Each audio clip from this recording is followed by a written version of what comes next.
Right, so as the Tories decide to begin the week by rounding up asylum seekers like cattle ahead of planned deportations to Rwanda, it seems that isn't quite enough on its own. There's benefits bashing in the run-up to local elections this week, and of course a general election at some point this year, if Rishi Sunak can stop running away from it, of course, is flavour of the month once more. Because ensuring people who get by on the bare minimum, even despite having additional health needs, being told they're going to lose even more, well, as a sure vote winner amongst the hare-brained getting something for nothing obsessives, we seem, even now as a country, to still have too many of. As life gets tougher for us all, some seem incapable after 14 years of the Tories doing all of this to us to put two and two together and attribute the blame to them. Some still think it's those on benefits, even if they are disabled. A shrinking minority of people, I would hope, but certainly enough of them still that the Tories still think they are a demographic to appeal to. And to do that, DWP boss Mel Stride has told such a whopping stinker of a lie about how much people claiming personal independence payment get, he either doesn't understand his own brief or doesn't care to. Is he too thick or too ignorant? The Tories as a whole, are they too thick or too ignorant? The damage is the same when this wrecks people's lives and actually recklessly endangers them too. What we know with PIP is it's a very blunt benefit. So you get a fixed amount of money per month, irrespective in many ways of your condition. In some cases that may be a condition that needs something like a grab rail to get into the bath and various other appliances of that kind, which are relatively inexpensive. You might even be able to get them from your local authority or local NHS, and yet the PIP benefit is thousands of pounds a month. Right, so that was the latest Dr. Death in charge of the Department for Work and Pensions there, in case you didn't know who he was. A chap called Mel Stride, talking about the blunt instrument that is personal independence payment, in his words, or PIP. According to Stride, it is worth thousands of pounds a month to claimants. Can you imagine how people might receive that news? By virtue of a disability, these people, going by what that minister there said, are getting more money than some people do at the end of the month when their wages come in. How can that be fair? Can you imagine how some people will react to that? I don't have to imagine. As a carer, when I've been out with my disabled wife or daughter, I've seen reactions when we pull up in the blue badge space and what some people feel emboldened to say to their faces, usually before I'm noticed, it has to be said, to which they get the same response I'm going to give to Mel Stride, because clearly he doesn't know what he is talking about. He's either too thick or too ignorant to know his own brief, or he's intentionally lying to ramp up support for more benefit cuts amongst people so dumbed down from reading right-wing hate rags, the sort of people who think it is right and just to accost people in the street by promoting more ill feeling towards them. What the hell do you think you're doing, you clueless, dangerous individual? So let's shred what Mel Stride has claimed here, because they can't be allowed to stand. First off, PIP is not worth thousands of pounds a month. We're in April, so if we talk in terms of the maximum possible award here for a moment, being in the new tax year, PIP is awarded based on two components: a daily living component, the higher rate for the maximum award as we're talking about here, now worth £108.55 a week, and a mobility component, the higher rate of which is worth £75.75 a week now. PIP is paid every 4 weeks, so this amounts to a maximum possible 4 weekly, so a monthly near as damn it amount, of £737.20. Not thousands, just over £700. But here's another nugget of info before I move on that no doubt Mel Stride is completely unaware of. Because despite being nearly in May, not one PIP claimant in the entire country will have received that particular amount yet if they were getting the full maximum award for both components. And why would that be? Well, the DWP, Mel Stride's department, pay PIP a month in arrears, so the new values won't kick in for another month yet. The maximum amount anyone got this month was based on last year's rates, which is a maximum 4 weekly amount of £691, in case you were interested. Now, those people who get the maximum amount award, though, many will have a mobility vehicle for one. Motability being a car leasing charity who, in exchange for the maximum mobility component of the award, they take that money, will lease the disabled person in question a car. You have to have the maximum mobility component award to get a mobility car. If you get the lower rate of mobility, you can't lease a car, but obviously it would help with public transport costs to make your life a little bit easier. So if you need a car, the maximum award you might get in cash terms every 4 weeks is just £434.20. Not thousands of pounds, Mel Stride. People might not qualify for the mobility component at all. They might only get the daily living component, which could be up to £434.20 every 4 weeks.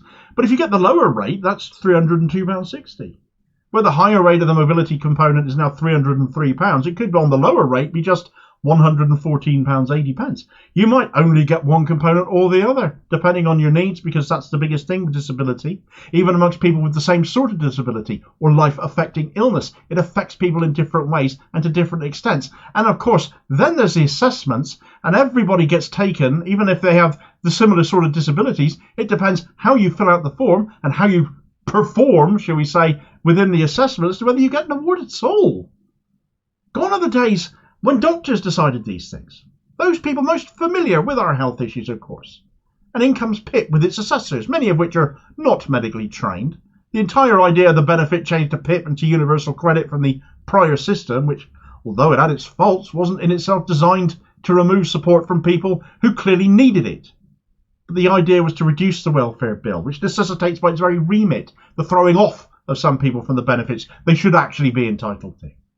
Getting through PIP assessments, which requires a massive form to be filled out, and an assessment, which on one hand decides if you're eligible for anything, and if so, to what extent, based on a one-size-fits-all point system, which, given disability, doesn't work like that. You can see how the Tories have engineered their benefit bill reduction. You have to realise what people use this money for. These are people who cannot get around as normal, perhaps. For example, a wheelchair user might need their Motability car to get to work, and without it, they wouldn't be able to work at all. Were you under the impression at this point that PIP was an out-of-work benefits, perhaps? Because, no, it isn't. It is totally non-means tested and there to support people in work as well as out of it, should their health needs require that. People with mental health issues who have qualified might use this money to pay for counselling or for therapies of various sorts. Others might have adaptations that need to be bought and then maintained.